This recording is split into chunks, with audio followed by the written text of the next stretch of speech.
দয়াল নবী দাওয়াত গ্রহণ করেছেন ইহুদির বাড়ির। ওই ইহুদি মহিলাটা বাড়ির মধ্যে নবীরে বসাইয়া সুন্দর করিয়া কিছু বকটির গোশত রান্না বান্না করতেছেন।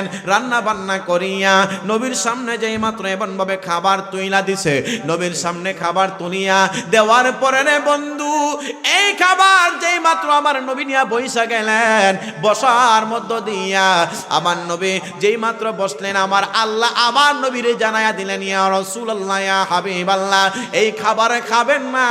এই খাবারের ভিতরে ইহুদি মহিলা বিষ জুগায়া রাখছে। জোরে কন্না নাউজুবিল্লাহ, আরে জোরে কন্না নাউজুবিল্লাহ।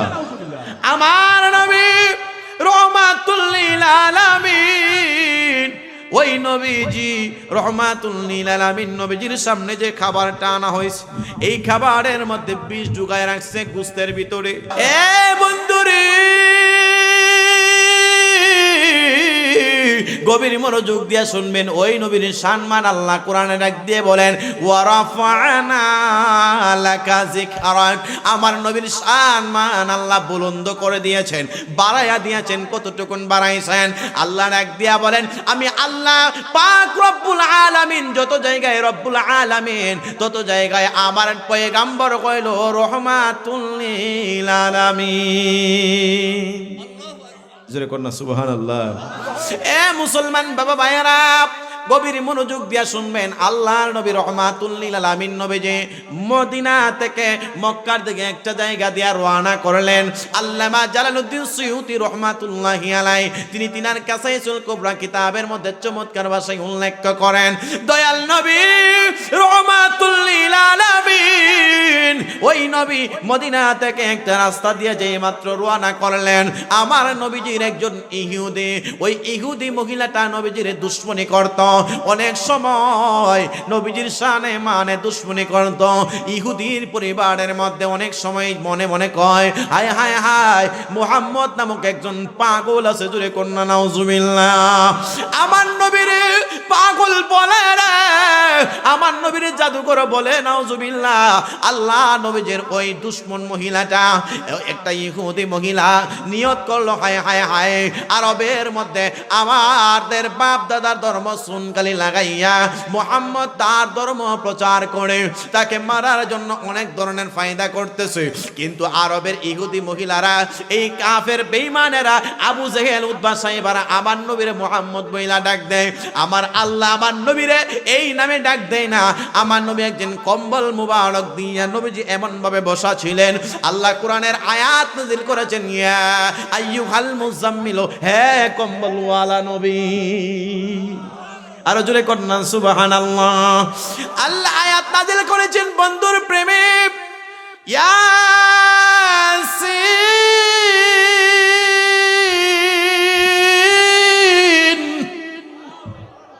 আমার নবীজি রহমাতুল লিল আলামিন নবীর প্রেমে আমার আল্লাহ কোরআনের আয়াত নাযিল করেছেন, বড় মজা কইরা ডাক দিয়েছে। আর ইহুদি মহিলা নবীরে মানার জন্য মুহাম্মদ বইলা ডাক দিয়ে আমার নবী কষ্ট পায় না, আমার নবী দুঃখ পায় না রে। আমার নবী রাস্তার মধ্যে দাঁড়ায়া গেলেন। দাঁড়ায়া যাওয়ার পরে ওই ইহুদি মহিলাটা ডাক দিয়ে বলতেছে, মুহাম্মদ, ও মুহাম্মদ, আমার মনে চায় আমার বাড়িতে আপনাকে দাওয়াত কইরা খাওয়াইতাম। আমার নবী ইহুদি মহিলার বাড়ি দাওয়াতটা কবুল করেছেন।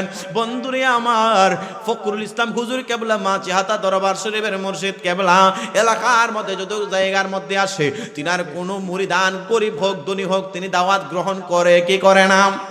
কথা বলেন, করে কি করে না? আমি মাচিহাতা দরবার শরীফের একজন গোলাম, আমি দেখেছি মাচিহাতার কোন পীর সাহেব, তিনাদের ভিতরে এমন কোন ধ্যান ধারণা আদৌ প্রমাণ হয় না তিনি ধনীর বাড়িতে দাওয়াতে গেছে, গরিবের বাড়িতে যায় নাই। এই জিনিসটা আমি আদৌ কোনোদিন আমার চোখের মধ্যে ধরা পড়ে না। জোরে কন্না মারহাবা। ওই দরবারের একজন খলিফা, এই দরবারের মধ্যে একজন ফুল, জিনার নাম হইল আব্দুল হাই ফকির রহমাতুল্লাহি আলাইহির 12তম মাহফিলের মধ্যে উপস্থিত হইলাম, খুশি না বেজার? বন্ধুরে দয়াল নবী দাওয়াত গ্রহণ করেছেন ইহুদির বাড়ির। ওই ইহুদি মহিলাটা বাড়ির মধ্যে নবীরে বসাইয়া সুন্দর করিয়া কিছু বকটির গোশত রান্না বান্না করতেছেন। রান্না বান্না করিয়া নবীর সামনে যেই মাত্র এমন ভাবে খাবার তুইলা দিছে, নবীর সামনে খাবার তুলিয়া দেওয়ার পরে রে বন্ধু, এই খাবার যেই মাত্র আমার নবী নিয়া বইসা গেলেন, বসার মধ্য দিয়া আমার নবী যেই মাত্র বসলেন, আমার আল্লাহ আমার নবীরে জানায়া দিলেন, ইয়া রাসূলুল্লাহ, ইয়া হাবিবাল্লাহ, এই খাবার খাবেন না। এই খাবারের ভিতরে ইহুদি মহিলা বিষ জুগায়া রাখছে। জোরে কন্না নাউজুবিল্লাহ, আরে জোরে কন্না নাউজুবিল্লাহ। আমার নবী রহমাতুল লিল আলামিন, ওই নবীজি রহমাতুল লিল আলামিন নবীজির সামনে যে খাবারটা আনা হয়েছে, এই খাবারের মধ্যে বিষ জুগায় রাখছে গোশতের ভিতরে। বন্ধুরে, এ বন্ধু, আমার নবীকে আমার আল্লাহ কত ভালোবাসছেন, কত মায়া করেছেন, মহব্বত করেছেন। এই একটু দূরে শুয়ে পড়ুন, আল্লাহুম্মা সাল্লি না মুহাম্মাদ, আল্লাহুম্মা সাল্লি আলা সাইয়্যিদিনা মাদনা বিয়ানা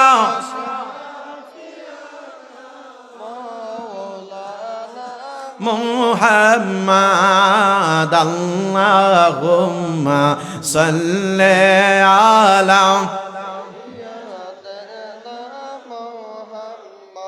আল্লাহুম্মা সাল্লি ওয়া সাল্লিম ওয়া বারিক আলাইহি। আমার নবী রহমাতুল লিল আলামিন নবী যেই মাত্র খানা নিয়ে বসবেন, আমার আল্লাহ জানায়া দিয়েছেন। বন্ধুরে আমার, অনেক সময় অনেক বেয়াদবি রাসূলেরা বলে আমার নবী নাকি কিছুই জানতেন না। জানাইছেন কে? আরো জোরে বলেন, কে জানাইছে? কেউ যেটা না জানে আমার আল্লাহ পাক রব্বুল আলামিন আমার নবীকে জানায়া দিয়েছেন। এ বন্ধুরে আমার, নবীর সম্মান নিয়ে অনেকে টান দিতে চায়, নবীজির চাদর নিয়ে টান দিতে চায়। আজকেও গত কয়েকদিন আগে একটা বেয়াদবি রাসূল বলতেছে শবে বরাত নাকি নাই, শবে বরাতের রাত্রে নাকি, শবে বরাতের রাত্রে ইবাদত না কইরা বেশ্যাখানায় যাইয়া নাকি যা ওইখানের মধ্যে রাত কাটাইলো নাকি ভালো হয়। জুরে কন্না নাউজুবিল্লাহ। বাংলার জমিন থেকে জানায়া দিতে চায়, এই আকরামুজ্জামান, তুমি আমার নবীরে, জিন্দা নবীরে তালাক দিয়েছিলা, বাংলার মুসলমান সেটার প্রতিবাদ করেছে। আজকে বর্তমানে আমার দয়াল নবীজির সম্মান নিয়ে চাদর টানতে চায়। শবে বরাতের রাত্রটাকে এই বেশ্যাখানার সাথে তুলনা করার কারণে আল্লামা পীর মুফতি গিয়াসউদ্দিন তাহিরি বাংলার জমিন থেকে, তার জন্য বাংলার জমিন থেকে ঢাকা একটা মামলা দায়ের করার জন্য তিনি প্রস্তুতি নিয়েছেন। চট্টগ্রাম থেকে জামিয়া আহমদিয়া কাদরিয়া, জামিয়া আহমদিয়া মাদ্রাসা থেকে জুবাইর খুজুর তিনি মামলার প্রস্তুতি নিয়েছেন। ঢাকার জমিন থেকে অনেক সুন্নি উলামায়ে কেরাম তার জন্য মামলার প্রস্তুতি নিয়েছেন। বন্ধুরে আমার, আমরা জানায়া দিতে চাই শবে বরাতের পক্ষে আছে, আমরা শবে মেরাজের পক্ষে আছি, শবে কদরের পক্ষে আছে, রমজানের রোজার পক্ষে আছে, আমরা সেহরির পরে আমরা আল্লাহ পাক রব্বুল আলামিনের দরবারে ইবাদত করার পক্ষে আছে, আমরা জানাজার নামাজের পরে দুআর পক্ষে আছে, আমরা নামাজের পরে মুনাজাতের পক্ষে আছে, আমরা হাজির নাজিরের পক্ষে আছে, আমরা মিলাদ ও কিয়াম করে কেউ যদি করে না তারে বাধা দিতে পারবো না। যদি আমাদের এই কাজে কেউ বাধা দেয়, আকরামুজ্জামানের মতো আমরা মামলা কইরা বাংলাদেশ সরকারের সাথে আমরা তার বিচার কার্যক্রম করা না পর্যন্ত মাঠে থেকে যাব না। কথা বলুন ঠিক না বেঠি?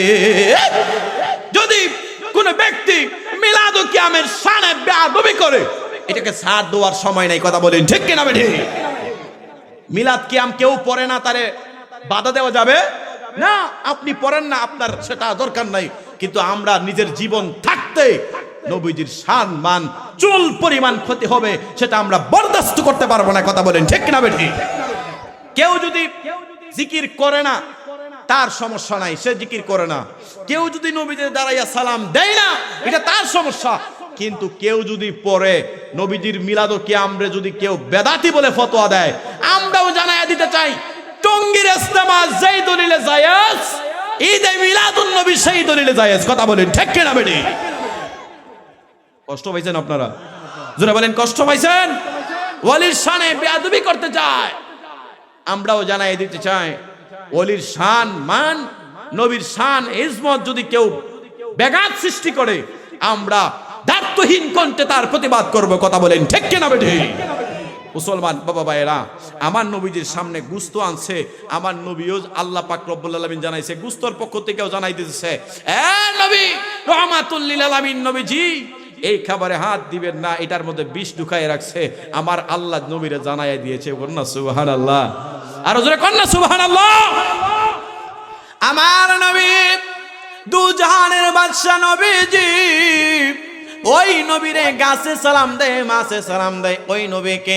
আমার নবী যখন রাস্তা দিয়া মরুভূমি দিয়া হাইটা যাইতেন, ওই মরুভূমির প্রান্তরের বন্ধ এমন ভাবে মেঘমালা ছায়া দিতে লাগলেন। তিনি কেমন নবীজি, যেই নবীরে আকাশের মেঘমালা পর্যন্ত ছায়া দেয়। মানুষ হইয়া নবী চিনলাম না, আজকে মানুষ হইয়া জন্ম লভিয়া নবী না চিনিয়া কবরে গেলে আমার নবী ওই উম্মতরে কোনোদিন চিনবে না। কথা বলুন ঠিক না বেঠিক? বন্ধুরি আমার দয়াল নবী রাহমাতুল লিল আলামিন নবীজি একদিন রাস্তা দিয়া যাইতে লাগলেন। হুজ্জাতুল্লাহি আলাল আলামিন কিতাবের মধ্যে আলোচনা কোনটুকুন আসলো। আমার নবী যে মাত্র রওনা করলেন, একটা ইহুদি যুবক দৌড়াই আসলেন, এ মুহাম্মদ একটু দাঁড়ান। আমার নবী দাঁড়ায়া গেলেন। আমার নবী কোনো কিছু বললেন না, কোনো প্রতিবাদও করলেন না। নবী যেই মাত্র দাঁড়াইছে, দাঁড়ানোর পরে ইহুদি ছেলেটা ডাক দিয়া বলতেছেন, ও মুহাম্মদ আপনি নাকি শ্রেষ্ঠ নবী, আল্লাহ পাক রব্বুল আলামিনের পয়গম্বর বলতেছেন, পাগলা তুমি কি কোরআনের আয়াত শুনো নাই? মা কানা মুহাম্মাদুন আবা আহাদিম মির রিজালিকুম ওয়ালাকিন রাসূলুল্লাহি ওয়া খাতামান নাবিয়্যিন। আমার আল্লাহ মায়াল আল্লাহ আমি নবীকে শেষ নবী হিসেবে পাঠিয়েছেন। এরপরে ইহুদি ছেলেটা ডাক দিয়ে বলতেছেন, মুহাম্মদ আপনি যদি শ্রেষ্ঠ নবী হন, আমার একটা পরীক্ষা আছে, ওই পরীক্ষাটা যদি পাস করতে পারেন তাহলে আমি আপনার কাছে কালিমা পড়ে মুসলমান হয়ে যাব। আর যদি আপনি আমার পরীক্ষা ফেল করেন তাহলে আপনি বলেন কি হবেন? আমার নবী ডাক দিয়ে বলতেছেন, এই ইহুদি যুবক তুমি বলো কি করবা? বলতেছে, আরবে প্রতি জায়গায় জায়গায় খবর পৌঁছায় দেওয়া হবে আপনি ভণ্ড নবী। জোরে কন্যা নাউজুবিল্লাহ। এ নরসিংদীর মানুষ, আমি আপনাদের কাছ থেকে জানতে চাই, ইহুদি পরীক্ষায় আমার নবী পাস করবে নাকি ফেল করবে? আর জোরে বলেন, পাস করবে নাকি ফেল করবে? নবী আমার দাঁড়াইছে, দাঁড়ায়া ডাক দিয়ে বলতেছেন, হুজ্জাতুল্লাহি আলাল আলামিন কিতাবে এসেছে আমার নবীরে গাছে চিনে মাছে চিনে। ওই ছেলেটা যে মাত্র দাঁড়াইছে, নবী ডাক দিয়ে বলে, এই ইহুদি ছেলে, এই ছেলের ভিতরে কইল নবীরে কষ্ট দেওয়া, নবীর সাথে বেয়াদবি করা, তার উদ্দেশ্য কিন্তু নবীর সাথে কালিমা পড়ে মুসলমান হওয়া না। এই ছেলেটা হঠাৎ করে ডাক দিয়ে বলতেছে, কোন পরীক্ষা দিলে মুহাম্মদ ফেসে পড়ব? জোরে কন্যা নাউজুবিল্লাহ। সে ডানে তাকায়, বামে তাকায়, সামনে তাকায়, পেছনে তাকায়। আমার নবী কই, এই ইহুদি ছেলে রে, কোন পরীক্ষা করব? আমি নবী তোমারে পরীক্ষা পাস কইরা কালিমা পড়ে মুসলমান বানায় আমি নবী বাড়িতে যাইতাম। আল্লাহর নবী রাহমাতুল লিল আলামিন আমার নবী বারবার কয়, এই ইহুদি ছেলে কোন পরীক্ষা করবা? করোনা তোমারে কালিমা পড়ায়া মুসলমান বানায় আমি বাড়িতে যাইতাম। নবীজির হাদিস, মান ক্বালা লা ইলাহা ইল্লাল্লাহু ফাদখালাল জান্নাহ। কালিমা পড়লে লাভ আছে কিনা নাই? কথা বলেন, আছে কিনা নাই? এ বন্ধুরে, আমার নবী কয়, এই ইহুদি আমি নবী তোমারে কালিমা পড়াইয়া মুসলমান বানাইয়া বাড়িতে যাওয়ার বড় ইচ্ছা হয়। ইহুদি ছেলে মনে মনে ডানে তাকায়, বামে তাকায়, শয়তানের পক্ষ থেকে তারে সাহায্য করে শয়তানে। ইহুদি ছেলে কয়, এ ইহুদি কোন পরীক্ষা মুহাম্মদ রে দিবি? সামনে তাকা, বামে তাকা, মনে মনে কয়, তোমার চাইতে বড় পরীক্ষা করছে আবু জেহেল। আবু জেহেল বলল, এ মুহাম্মদ যদি আকাশের চন্দ্র দ্বিখণ্ডিত করে দিতে পারো কালিমা পড়ে মুসলমান হয়ে যাইব। কিন্তু মুহাম্মদ এটা পর্যন্ত করেছে, আল্লাহ তিনার সেই ক্ষমতা দিয়েছে। ইহুদিরা পর্যন্ত জানতো আমার নবী শ্রেষ্ঠ নবী। কন্যা সুবহানাল্লাহ। বন্ধুরে, সময় থাকতে নবীর সাথে প্রেমের ডুরি লাগাও। সময় থাকতে নবীর সাথে প্রেম ভালোবাসা লাগাও। এই প্রেম ভালোবাসা লাগাইলে মরণের পরে আপনার আমার জন্য নবী হাসরের ময়দানে সুপারিশ করবেন। এই জন্য একজন আশিক কয়, প্রেমের ডুরি বান্দরে মন মদিনার শোনে। হায় হায় প্রেমের ডুরি বান্দরে মন। আরে নূর নবী বানাইলেন আল্লাহ প্রেমের কারণে, নূর নবী বানাই নে প্রেমের ডোরে বান্দরে মন মদিনার শোনে, হায় হায় প্রেমের ডোরে বান্দরে মন। আল্লাহ বানাইলেন কত জাতি, আরে চলে না তার প্রেম প্রীতি, ওরে আশেকে হইয়া বানাই নবী প্রেমের কারণে, প্রেমের ডোরে বান। আরে কত প্রেমিক আশেকে ছিল, আরে কেউ না নবীর জুব্বা পাইল, আরে জুব্বা পাইল ওয়াইস করনি প্রেমের কারণে, প্রেমের ডোরে বান্দরে মন।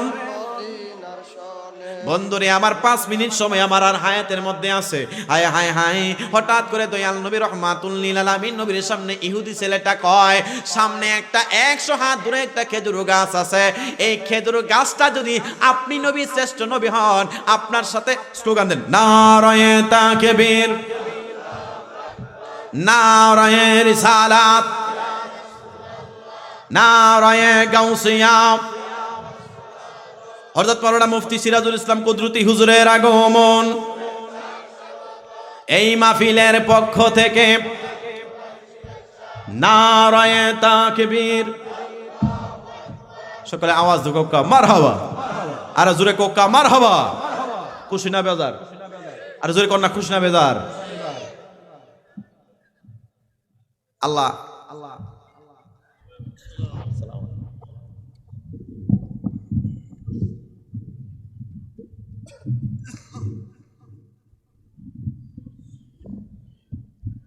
সকলে আওয়াজ দেয়া বলুন মারহাবা, আর জোরে কোন না মারহাবা।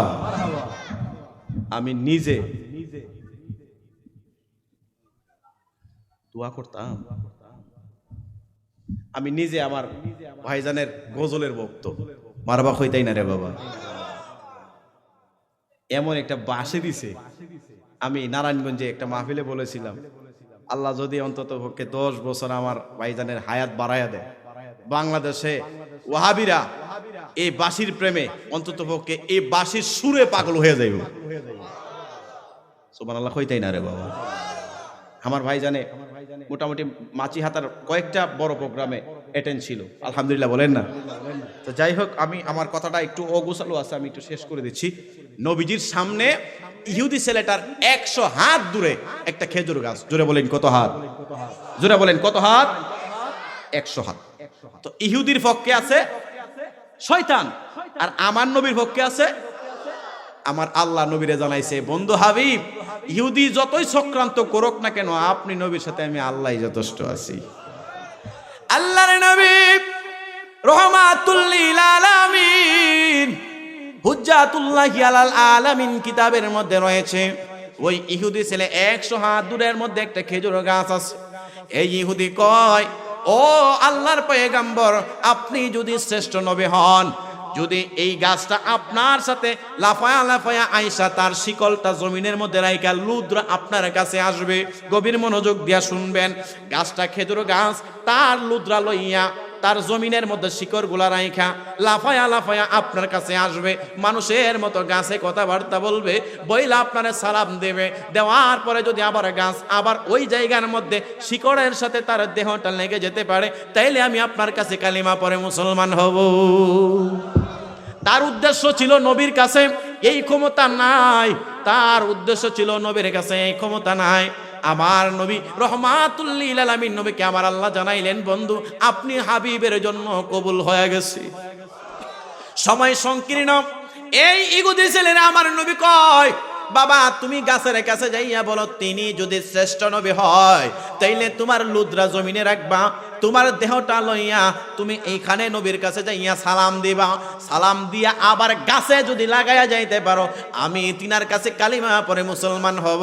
এই ছেলেটা যাইয়া কয়, হায় হায়, এতক্ষণ পর্যন্ত মনে করছিলাম তিনি শ্রেষ্ঠ রাসূল হবে, গাছে তো কোনোদিন মানুষের মতো কথাবার্তা বলে না, লড়াচড়াও করে না।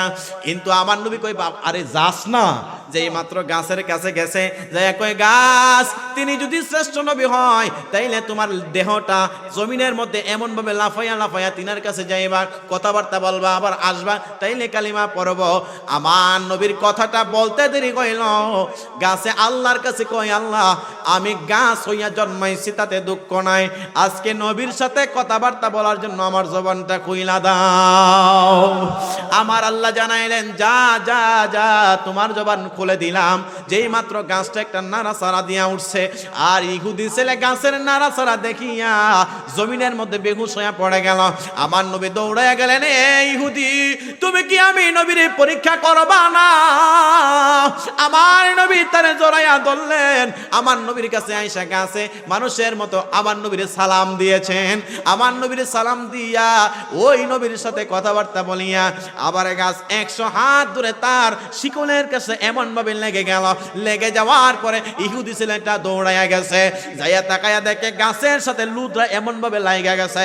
গাছের সাথে লাগার যাওয়ার কারণে সে আশ্চর্য হয়ে গেল, মনে মনে কয়, জিনার ডাকে গাছ পর্যন্ত চইলা আসে, গাছ মানুষের মতো কথা বলে, তিনি কোনোদিন এমন ভাবে জাদুঘর হতে পারে না, বন্ড নবী হতে পারে না, তিনি সত্যিকারে আল্লাহর রাসূল। তিনার কাছে কালিমা পড়ে মুসলমান হওয়া আমার একান্ত জরুরি হয়ে গেল, কারণ আমি পরীক্ষার মধ্যে ফেল করলাম, তিনি পাস করেছেন। ডাক দিয়া কই, নবীজি, নবীজি, ভুল বিয়াদবি গুলো মাফ করে দেন, আমার এই মুহূর্তে কালিমা পড়াই দেন, লা ইলাহা ইল্লাল্লাহু মুহাম্মাদুর রাসূলুল্লাহ সাল্লাল্লাহু তাআলা আলাইহি ওয়াসাল্লাম। সকলে আওয়াজ দিয়া বলা যাবে কি, আল্লাহু আকবার।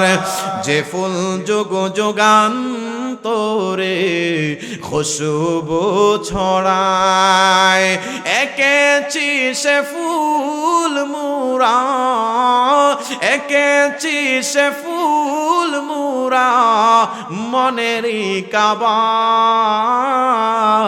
যে ফুল যুগ যুগান্তরে খুশবু ছড়ায়, যে ফুল যুগ যুগান্তরে খুশবু ছড়ায়। একটা জবানও বন্ধ রাখবেন না, জোরে জোরে আওয়াজ দিয়া বলা যাবে কি, আল্লাহু আকবার। বাবা খুশি না বেজার?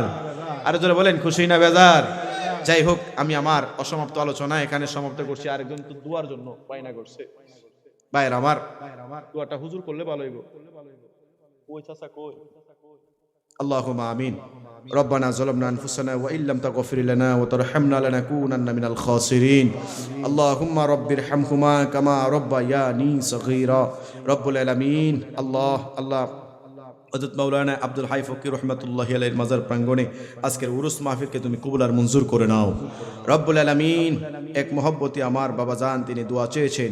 আল্লাহ, আমরা এখানে যারা হাত উঠাই দিলাম সকলের মা বাবা ভাই বোন দাদা দাদি নানা নানি আপনজন আত্মীয় স্বজন যারা অন্ধকার কবরে চলে গেছে জান্নাতের বাগান বানাও রব্বুল আলামিন। যাদের মা বাবা বেঁচে আছে হায়াতে তৈয়্যিবা দান করে দাও আল্লাহ। যিনি দোয়া চেয়েছেন তিনার মাকসুদ তুমি পূর্ণ করে দাও আল্লাহ। আমার প্রাণপ্রিয় বড় ভাই, আমার উস্তাদ সমতুল্য মাওলানা মুফতি সিরাজুল ইসলাম কুদরতি আমার বড় ভাই জানের হায়াতের মধ্যে বরকত দান করে দাও আল্লাহ। আজকের মাহফিলের এনজামকে তুমি কিয়ামত পর্যন্ত কায়েম আর দায়েম রাখিও আল্লাহ। মাহফিল কমিটির যে যুবক ভাইরা আছেন সকলের মাকসুদ তুমি পূর্ণ করে দাও।